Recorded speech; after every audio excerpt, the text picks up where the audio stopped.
Welcome to Database Mail. So the first question you may be having is, what is Database Mail? So Database Mail allows SQL Server to send normal emails through an SMTP server. So this is the second mail sending feature we've had in the product, first one being SQL Mail. Now SQL Mail was very unpopular because it used IMAP and required an IMAP client to be installed on the server. Now typically the IMAP client that was installed was Outlook. So this created a lot of configuration problems, and there were all sorts of issues that would creep up having Outlook installed. Not the least of which was the fact that you had to have a license for either Outlook or for Office to install Outlook on your SQL server. In a large company that had thousands of SQL servers, this meant thousands of Office licenses, which translated into thousands of extra dollars, or hundreds of thousands of extra dollars potentially, depending on what was licensed to be installed on the server. Now, Database Mail supports profiles. Now, profiles are used to allow Database Mail to send from different email addresses. Profiles also support permissions so that only specific users can send using specific profiles. This is very handy if you have different applications that are using different profiles to send from different addresses. It's also very handy in a multi-tenant environment if you're using Database Mail to allow your customers to send emails, because you obviously wouldn't want different customers sending emails as your other customers. Database Mail is fairly easy to set up. Let's go ahead and take a look at how we do that. As you can see, we're connected to a SQL Server 2012 instance through Management Studio. The easiest way to configure Database Mail is to open the Management folder and find the Database Mail object. Simply right-click on it and click Configure Database Mail. If Database Mail is disabled, it'll prompt you to enable it. It's a simple SP-configure change that, while should be recorded with change control, does not require any downtime and has zero risk to enable. The first page of the wizard we can skip. It simply tells us what Database Mail is.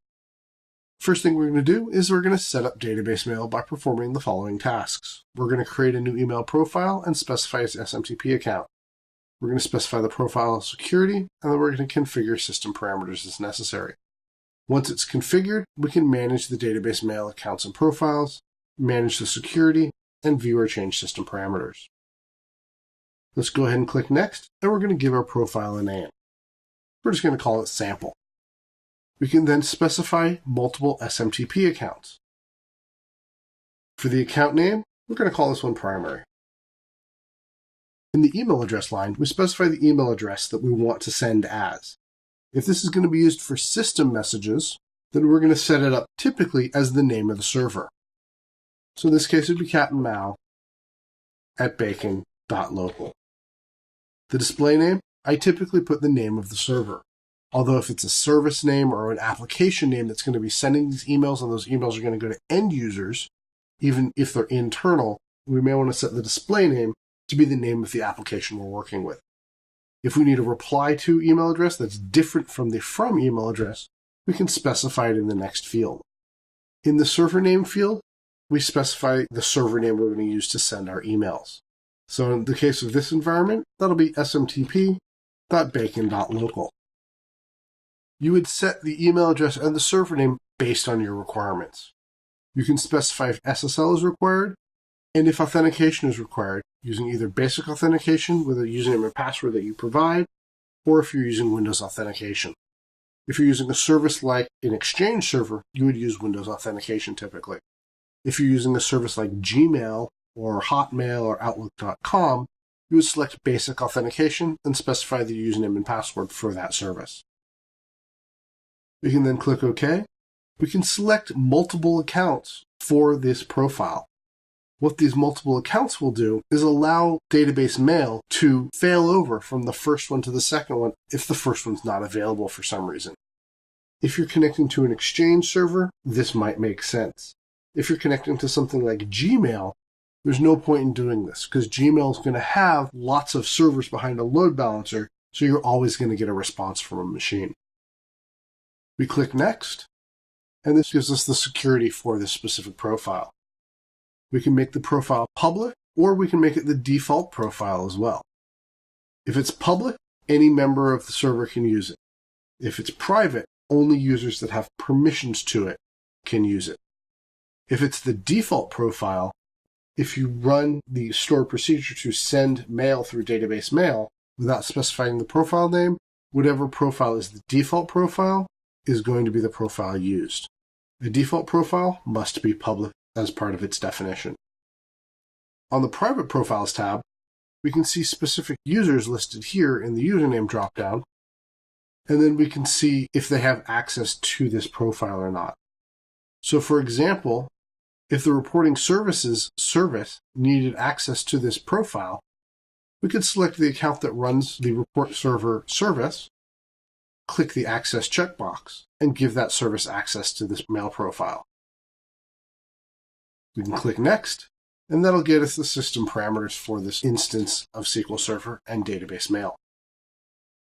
Select the number of retry attempts, how long to wait for a retry, the maximum file size, attachments that we're not going to allow to be sent. Basically, these are the executables. You could attach an additional set of file extensions that you wish to prohibit if your security requirements demand that only certain file extensions be available or be excluded. We can specify the maximum amount of time that the executable will run and send the mail, and then we can specify the logging level as well. We click Next, and then we can click Finish. Database mail is now configured successfully and can be used using the system store procedures. We can send a test email by right-clicking on Database Mail and clicking Send Test Email.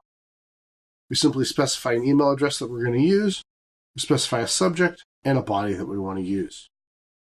We can also specify the mail profile that we want to use as well. So in this case, I'm going to send an email to myself. When I click Send Email, the email is sent. We can click the troubleshooter and walk through a wizard if the email is not received. We can also look at the logs for database mail by right-clicking on database mail and clicking View Log. This will show us all the log for the system. We can see that the database mail process has started, and we can see that there was a problem sending the email. In this case, I'm getting a could not connect to mail server message because there's no mail server smtp.bacon.local. Correcting the SMTP server and then try to send the mail again. Log file viewer for database mail is going to be your primary source of troubleshooting for database mail. So in summary, database mail gives us a nice, easy-to-use native solution which supports sending mail. Until database mail was introduced, we either had to use the old SQL mail in order to send email, or we had to use a third-party DLL to allow us to send email through SMTP. Database mail uses a queue then send approach. So the stored procedure that is run which tells SQL Server to send the email will always report success. The mail is then dropped into a queue, and it will then be processed by an application at a later time. This is always considered to be acceptable because email is not an instant send process. We always assume that email is going to get delivered later, not right away. Database mail can be configured through the graphical interface like I showed you, or through Transact SQL. The Transact SQL is done relatively easily, although it is a few different commands that need to be run to get everything configured correctly. It is much easier to go through the graphical interface to get database mail set up and configured.